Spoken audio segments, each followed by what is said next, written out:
مساء الفل. فتوح عامل نوش بقاله كام يوم كده، هو والشله اللي معاه. فتعالوا نتكلم كده على موضوع فتوح والناس اللي معاه كده. اول حاجه هو فتوح وصبحي والزناري وعبد الله جمعه والسيسي، هم الخمسه. بس اللي اتقفش هم ثلاثه بس، اللي هم ايه طلعوا قالوا اساميهم. طيب إيه القرار المفاجئ ان هو التلاتة خلاص بيع خلاص وقطم معاهم كده، ومفيش نية للتصالح ورافضين الاعتذار والكلام ده كله. هو محمد صبحي مش فارق في حاجة، الزناري برضو مش فارق في حاجه، ودور عبد الله جمعه والسيسي جاي. نتكلم على الابرز اللي هو فتوح. طيب فتوح في ثلاث محاور كده في موضوع فتوح، هو فتوح ذات نفسه والاهلي والزمالك. طيب القرار اللي طلع من الزمالك المفاجئ دوت بالنسبه كمان لفتوح، حتى ان هو مش فيش مثلا تأديب مثلا غرامه، حر ينزل يضرب مع الناشئين مثلا بس ويرجع تاني، اي عقاب يعني. هو تقريبا ان فتوح بيماطل في التجديد وطالب مبالغ كبيره قوي. ده الواضح يعني من اللي احنا بنسمعه بقالنا كتير يعني. فالموضوع ما كانش مستحمل ان هو كمان يعني يغلط ويعمل الافعال اللي هو في عملها ديت.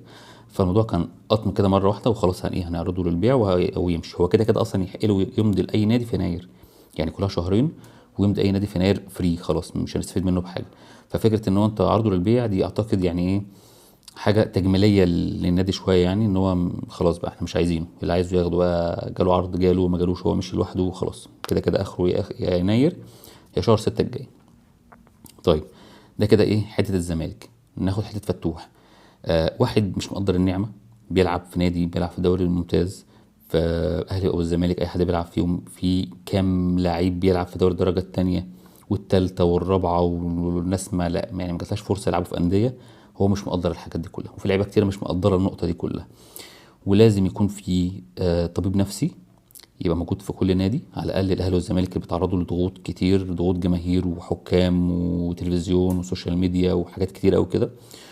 لازم يكون في دكتور نفسي، والدكتور النفسي كمان يكون يعالج الاخطاء اللي اللعيبه دي تغلطها مع نفسها. يعني الواحد مثلا عيل صغير عنده 22 سنه ولا 21 سنه معاه ملايين بيتهطل، فلازم حد يقوم الادمغه دي. وبالذات ان يعني كل اللي بيحصل فيهم كده او 90% من اللي بيعملوا كده اهو كلهم لعيبه ليها مستقبل كبير، يعني مش لعيب مثلا ايه على الله مثلا كده يعني ضايع. لا تلاقي مثلا فتوح، تلاقي مثلا كهربا، صالح جمعه، امام عاشور، لعيبه تقيله يعني لعيبه ليها مستقبل.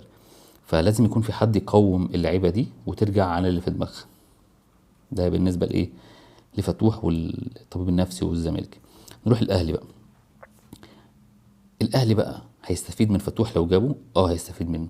معلول بيفنش بقاله بتاع حوالي من الموسم اللي فات، ومعلول خلاص بيشطب كوره. مفيش اي باك شمال عاملين يجربوه، ناشئين مش ناشئين مفيش حد قادر يسد.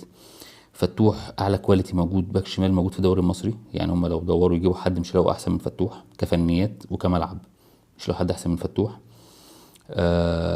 وبره برضو لو دوروا بره برضو في افريقيا والكلام ده كله فتوح برضو احسن. لعيب دولي من هو صغير، بيلعب منتخبات، منتخب شباب اولمبي، منتخب اول، لعب مع الزمالك، بيتعرض لضغوط، بيعمل كل الملعب هو تقيل.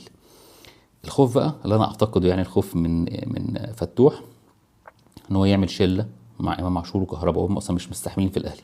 يعني في الاهلي مش مستحملين ان فتوح يبوظ اكتر كهربا وامام عاشور. يعني هو في برضه فيديوهات بتتسرب ليهم وحاجات برضه هم في ديسكوهات والكلام ده كله، فبيحاولوا يسيطروا عليهم، فبيبقوش بقى يزودوا كمان واحد معاهم، الموضوع يكبر ويلموا حاجه ناس تانية معاهم والموضوع يكبر اكتر، ما فيش يسيطروا على الفرقه.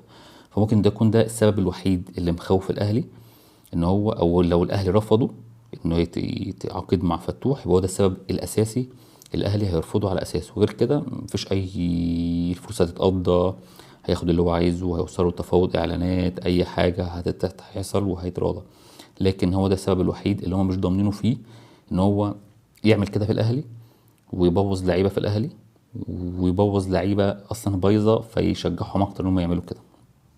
دول الثلاث نقط اللي كنا عايزين نتكلم فيهم في موضوع فتوح الهايس اليومين دول. شكرا.